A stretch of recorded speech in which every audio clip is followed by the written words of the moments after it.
Hey everybody, this is a chat with Glendora, and this is a longtime associate in the great and wonderful field of public access TV, Erica Bradley, North Shore TV in Long Island.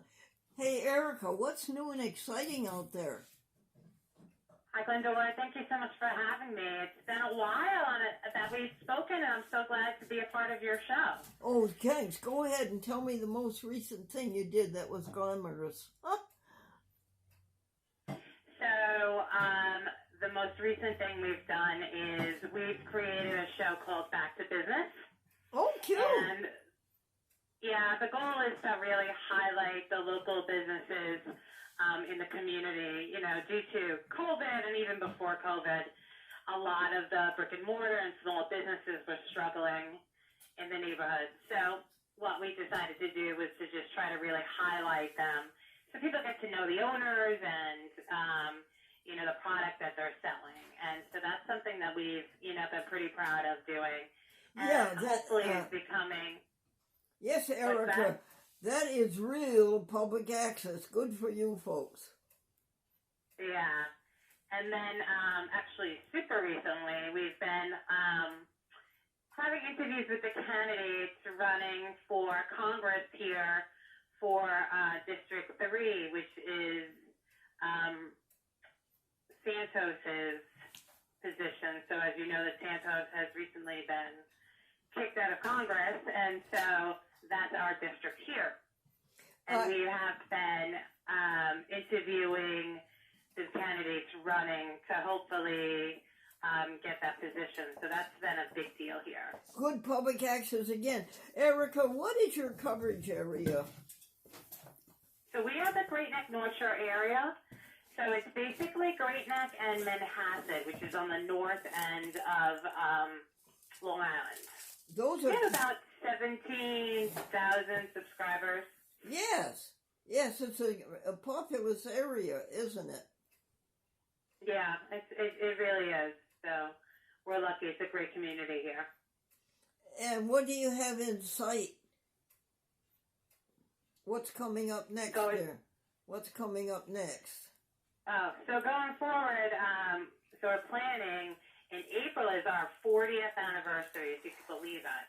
Wow. So, yeah, very exciting, super exciting. So that's what we're doing now, trying to plan for it, think of events that we can hold, how we'll celebrate, obviously creating a video, and all the goods that go along with it. I can't believe it's 40 years. I've been here since 2001 working, so, I grew up here, working here, and it's very exciting, so. Oh, how old were you when you started there? So I actually was an intern here when I was 19. Isn't that great? And then, yeah, but everybody in the community really, really knows me. And then I worked the following year. And then I guess in 2001, I was about 23. Really? When Really? I started. Yeah. So I started as a production coordinator and then became the director of technical operations. And then I would say, and it was about 2016, when my predecessor, Shirley Bruno, retired, and then I moved into the executive director position. God bless you. You had the training for it there. What were some of the most glorious moments in your history? So, we've done a few projects that have been really quite amazing. One, I would say, was our new playwrights project. We haven't been doing that, but recently. But it was one of the most memorable ones. We worked with a former director who was in soap operas. His name was Dormant Hall. And he produced this playwrights program. So we would get in scripts from all across the U.S. We'd pick one. And then we would recreate it and produce it here in the studio. Well, we did that for years. Oh, that's fun. Are you going to replay it? We do replay them. We re-air them, but The director passed away a few years back, and just we haven't been able to really find someone to fill in his shoes. If you understand, And then the other project that we've worked on, which is amazing, is our veterans program. So we tell me about that. Yeah, we have veterans that come in and they give their oral history. Started with World War II. Amy, isn't that a good idea? Yes. This is Amy, my cameraman. Isn't that a good idea, veterans? Yes. Go ahead, Erica. Hi, Amy. Hi. So they come in and we just ask them all basically the same questions, and they give us just in amazing detail of their lives in the war. If they were in the war, if they're not in the war, but every story is different. Every story is amazing. And we've actually been nominated for a few New York Emmys for that project. Oh, bless your heart. Yeah, it's very exciting.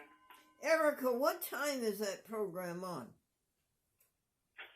I would have to look that up. I'm not exactly sure what time that comes on. So I would have to get back to you on that one. Well, I think that's a grand idea. It's pretty great, though. You can find it on our YouTube page for sure. You can't do enough for the veterans, honey. So, they're really an important part of our country, obviously, in our lives. And especially here in this facility, in this organization, we try to do the most that we can with them. So, and the stories that you hear, it's nothing that you'll learn in a textbook. Really? It's nothing that anybody can teach you. You really need to be able to sit and speak and listen to their stories. Sure. It's very emotional and amazing. Sure. I can feel it, honey. Tell me about your staff. Go through your staff one by one and tell me about each one. So we're a very small staff. There's just the three of us right now. So I told you a little bit about myself. Okay. The director of technical operations is now Marcelo Mendez. And Marcelo has been in the public access field for years and years and years and years. As a matter of fact, he started here at North Shore Television when we were going by the Public Access Television Corporation. He left here. He started his own production company. And then he moved and started working with BronxNet. Oh, yeah. And he worked at BronxNet for years and years and years. And then when I became executive director, he began working here again. So he actually worked here when I was an intern. Isn't that nice? I love it when they stick with public access. I love it. Yeah, so, it really turns into family, right? Because the community just stays together. And then there's Michael Peters, and he is our production manager. So he does all of but he's really our tech whiz. So he does a lot of the live streaming for us. Yeah. He works with, and he does our programming, our channel programming and so forth. And he's been here, I would say, going on 15 years as well. Yes. And he just had a baby. My associate, Robert Jackson, sends our programs to Michael Peters, and he's very impressed by him. Yes, that's right, yes. He's the best. And Michael Peters is very impressed with Robert Jackson because he was on the end of receiving public access programs for a number of years for Cablevision. And yes, and then now he's on the end of serving them out, and he knows how important it is to get them in on time. It is, and it's a lot more work than I guess you could imagine. Yes, you can. But Robert Jackson is a genius at it. He is a genius. Oh, good. That's fantastic. It takes a patient person. He works now for that company down in Stamford that does the master control for arts and entertainment all over the country. Oh, A&E, the A&E channel? Yes, yeah. And, Oh, well, that's and, fantastic. I love that channel. and they have the auction of the cars.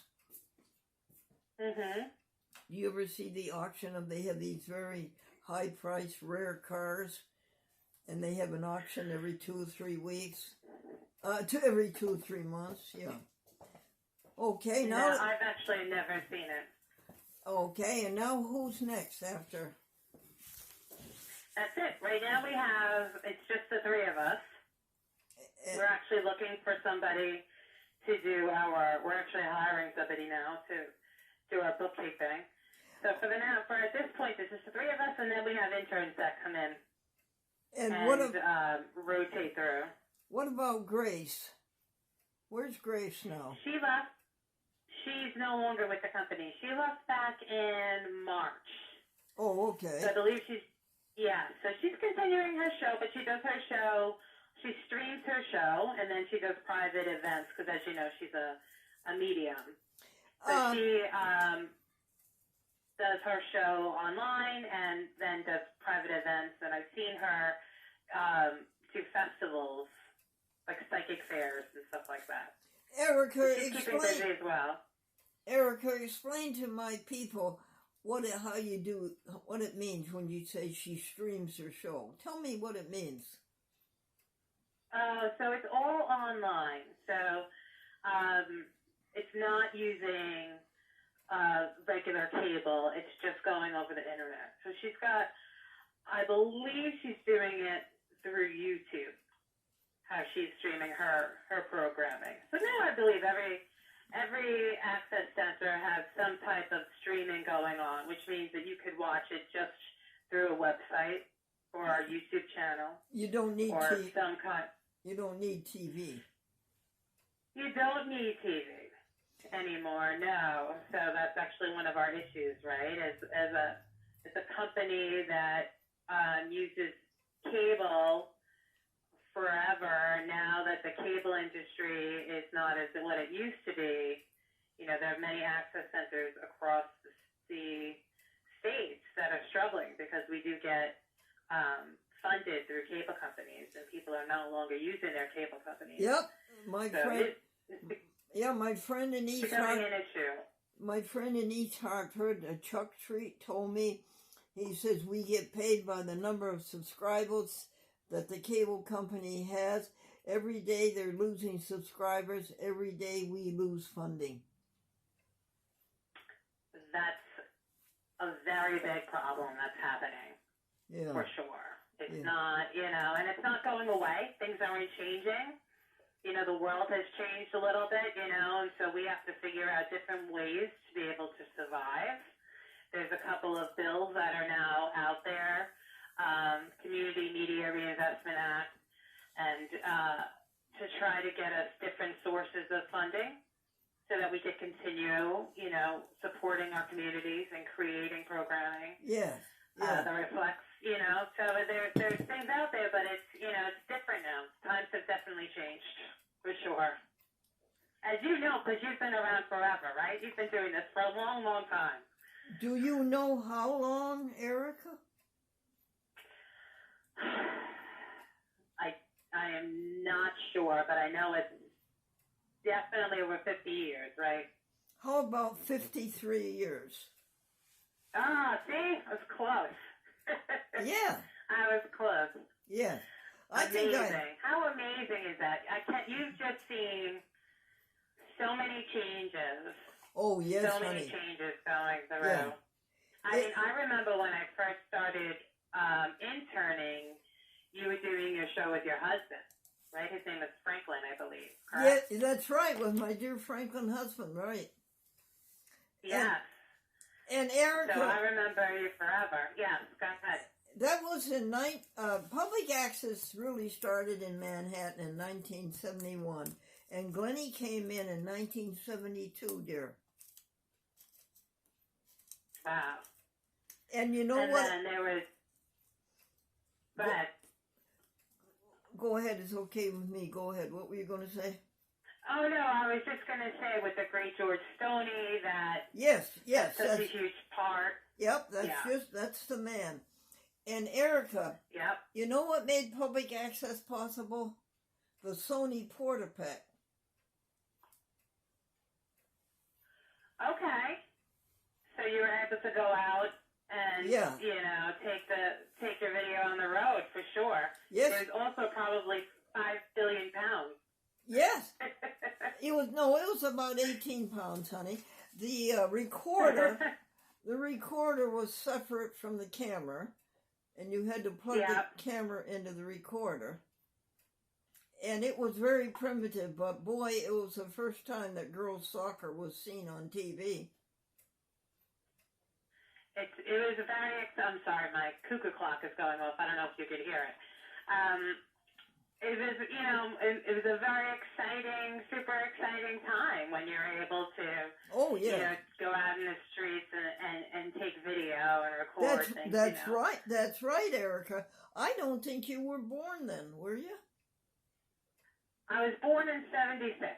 See that? You weren't even born when we started out public access. Yeah. But Erica, you know what I used to do? I used to take the Sony Portapack, and I would go out and I would cover, we'll say, girls soccer. I would go out and I cover a girls soccer game in the afternoon. I would come back to the head end, and I would plug in my Sony Portapack playback into the Channel 13 module. That happened to be our public access channel. I would just plug it in, Erica, into the module, and it would go over the cable system immediately. Oh, wow. Wasn't that the day? Oh, wow. That's pretty... Yeah, well, when I first started, we had, we were using VHS, SVHS, Super VHS tapes. That's right. That's right. And you had to cue it up. Yep. And find the right place, and then switch the tapes to go on air. Now everything is digital, and you schedule it. But back then, it was like tape by tape by tape. Erica, the Sony Portapack was half-inch reel-to-reel. Okay. Isn't that something? Half-inch reel-to-reel. We still have a linear editing system. No kidding. So VHS, like SVHS. Yes, we still have one producer who edits that way. Oh, really? That's cute. That's very cute. Can you even imagine? So you have to convert everything down so she could actually edit it, which is crazy. She's great at it. She's like an old whiz, Amy, how many minutes have we gone? 18. 18. Amy, will you let me know when we get to 27? Sure. Erica, and then remember Betamax came in and Betamax lost the market to VHS? Yeah. And then it was Sony Betamax, and Sony Betamax was a very good quality. In fact, even the networks were using some type of it. But then the VHS stole the market away from Betamax, and Betamax dropped out. Right, and then they moved on to DVC Pro. Remember DVC Pro, and then the DV cams. And what came? And then it went to digital. And what came after that, honey? Well, in between there was the High 8. Yes, the High 8, right? The High 8. Yeah. So when I first started, we were recording on High 8. And that's when I came in. And it was a very good picture, too. It was. I mean, nobody would say that now if you look back on it, but for us back then, it looked good. And then is that when they came in with mini DVD? Mini DVD? Mini DV. No, yeah. I don't mean that. I mean mini something. What was it called? Mini something. It's mini DV, like DV cam. Yeah, that's it. Mini digital video. Yeah, the little tape. Yep. I had a Sony Portapack camera, honey. No, it wasn't Portapack. I shouldn't say that. It was a Sony camera. It cost $250, and it used to fade into a mosaic, it would fade into all kinds of beautiful pictures right on a little camera, honey. Yeah. And Yeah, so we used to learn how to do the in-camera editing as well. oh, you could edit on the camera? Well, they would call it in-camera editing. So you would just have to script out what you were doing. So then you would pause it, or and then change where you're going, and then start recording again, and then pause it, and then change again, and readjust your camera so that you didn't have to edit. You were just making the edits within as you were shooting, going along. Wow, was it tedious? Was it tedious? It was, you know what, I mean, I guess now looking back, then it was exciting, right? It was fun to be able to do that, Yeah. Now it seems like crazy. I know it, yes. Very, right. It seems super tedious and crazy, but, back then it wasn't, you didn't know anything different. Then it was new and exciting. And what came in after DV Cam, honey? I think just the, you had the mini DVs, and then it was just recorded digitally on your SD cards. That was it. What was it? The SD card next? Yeah. Yeah. Yeah.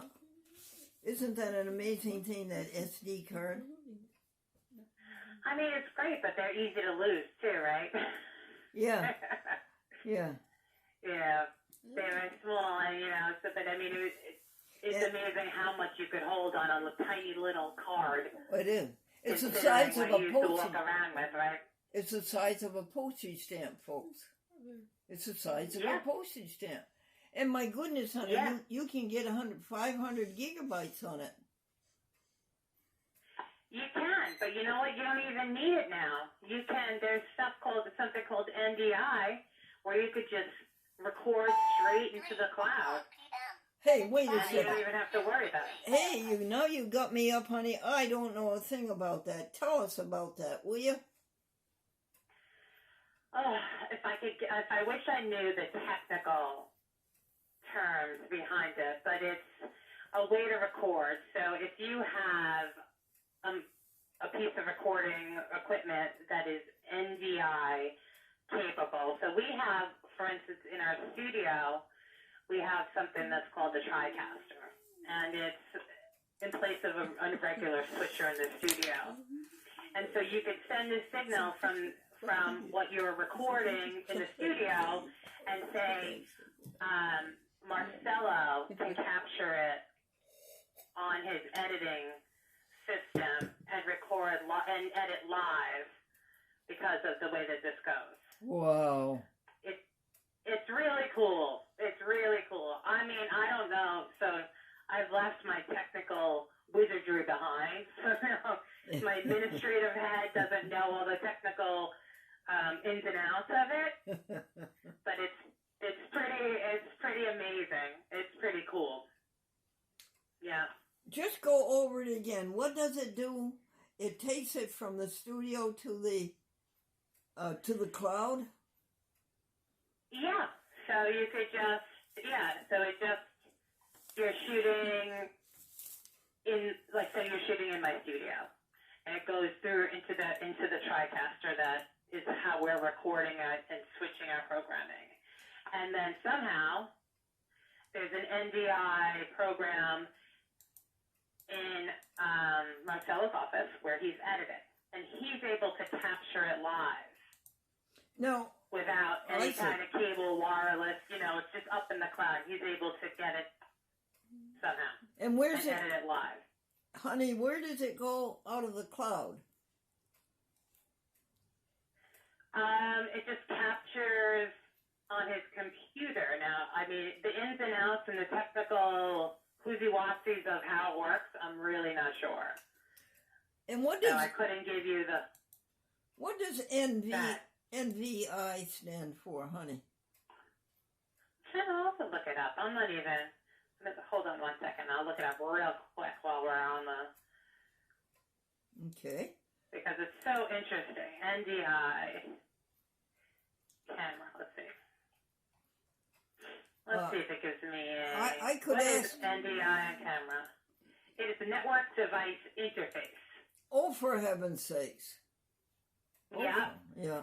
So No. it is video over IP. So it The- just goes over The big advantage live of stream. the big advantage of it is immediacy. It gets up to the public more quickly. I don't know if I would say it gets to the public more quickly, but it just changes the way that you could receive the information. Yeah, So, you know, so you don't have to record it and then transfer it. It just goes immediately to Oh, I wherever see. you send it. It cuts down the work. I get it. Yes, for sure. Absolutely. Amy, how much more So- time does Erica have? 3 minutes. You have 3 minutes, Erica. What else do you want to tell us? You know, nothing. I think that it's just important, really, at this point in time for all of the access centers that listen, that you are on and that listen to your show, for the people who support them to really go out there and continue to get behind the centers, reach out to your local representatives, send letters of support, because at this time we're really struggling to, you know, stay in existence with the change of the times. So I think it's important for all of your viewers to really get behind that and to just let their representatives know that, you know, public access is important and we should support it. Absolutely, honey. And remember this, that we're the second free speech. The first free speech is sidewalk free speech. And then the next one, Congress called us an electronic soapbox. So we have all of the protection of sidewalk free speech. And Right. that's what's important to preserve. If we lose public access, look at the free speech that we've lost. Yes, I mean, 100%. And there's YouTube and there's these other avenues, but they don't do what we do. You know, we're out there covering local elections, highlighting the community, Yeah. really mirroring the interests and concerns of what's going on, and training and supporting, you know, nonprofit organizations and students. And there's so many outlets that and services that we provide. Oh, So yes. it's really important. Yeah, it's so important to get behind us. Oh, it would be a And I shame. appreciate you, and I really want to say thank you to you, because you've been doing this forever, and you reach out to all of the organizations, and you keep in touch with everybody, and you really know what's going on, and that's so important. So thank you to you for all of your years doing this show. Oh, that's Really appreciate it. very nice of Erica. That's very nice of you. You want to hear today's joke, honey? You know I do. Adam is talking to God, and Adam says, God, why did you make Eve? And God says, well, I thought you were lonesome. And Adam says, God, why did you make her so beautiful? And God says, so you would like her. And Adam says, God, why did you make her so dumb? And God says, so she would like you. That one I need to tell my husband. Yes, you do. Okay, Amy, are we right up to 28 or so? Yes, 28 minutes. Hey, perfect. I love you, and thank you for so much for what you've done for public access, dear. Oh, thank you so much for having me on. It was great talking to you. This is Erica Bradley, North Shore TV. That's on the island. And what were the two towns it covered? Great Neck and Manhasset, the Great Neck North Shore area. Yeah, right. Erica, bless you, and keep it going, honey. I appreciate it. Thank you so much. Yes, dear. Grace and peace. Bye-bye. Bye-bye.